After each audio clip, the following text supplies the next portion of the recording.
ஒரு டைஸோட 3 different position கொடுத்துருக்காங்க. கொடுத்துட்டு நம்மள என்ன கேட்குறாங்க, லெட்டர் ஏக்கு ஆப்போசிட்டில் என்ன லெட்டர் வரும். ஓகே, இதுதான் கொஷின். சி ஃப்ரெண்ட்ஸ், இந்த கொஷின் எப்படி சால்வ் பண்ணணும்னா, நீங்கள் ஒரு லெட்டர் காமனாக இருக்க மாதிரி ஏதாவது 2 பொசிஷன் சூஸ் பண்ணிக்கோங்க. ஃபார் எக்ஸாம்பிள் நான் ஃபஸ்ட்டும் தேர்டும் எடுத்துக்கிறேன். First position, third position. எந்த லெட்டர் காமனாக இருக்குது? பி தான் காமனாக இருக்குது. இங்கேயும் பி இருக்குது, இங்கேயும் பி இருக்குது. ஓகே, இப்போ ஃபஸ்ட்டு பொசிஷனில் பி காமனாக இருக்கா?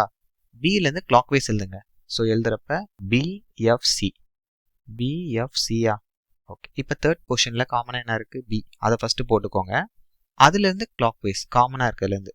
ஸோ பிக்கு அப்புறம் ஏ, ஏக்கு அப்புறம் இ. ஓகேவா ஃப்ரெண்ட்ஸ்? இப்போ கொஷினில் சிக்கு ஆப்போசிட் கேட்டால் இ, இக்கு ஆப்போசிட் கேட்டால் சி, வைஸ் வர்ஸா. ஏக்கு கேட்டால் எஃப், சப்போஸ் எஃப்க்கு கேட்டால் ஏ. பிக்கு கேட்டால் பிஏ போட்டுறாதீங்க. ஸோ மொத்தம் 6 டிஃப்ரெண்ட் லெட்டர்ஸ் இருக்குது. டைஸுக்கு 6 சைட்ஸ் இருக்குது. இதில் எந்த லெட்டர் லெஃப்ட் அவுட்டு? டி. அப்போ பிக்கு கேட்டால் டி ஆப்போசிட் வரும், டிக்கு ஆப்போசிட் கேட்டால் பி வரும். இந்த கொஷினில் லெட்டர் ஏக்கு தான் ஆப்போசிட் கேட்குறாங்க. அப்போ எஃப் தான் ஆன்சர். ஆப்ஷன் 4. கிளியரா ஃப்ரெண்ட்ஸ்? தேங்க்யூ.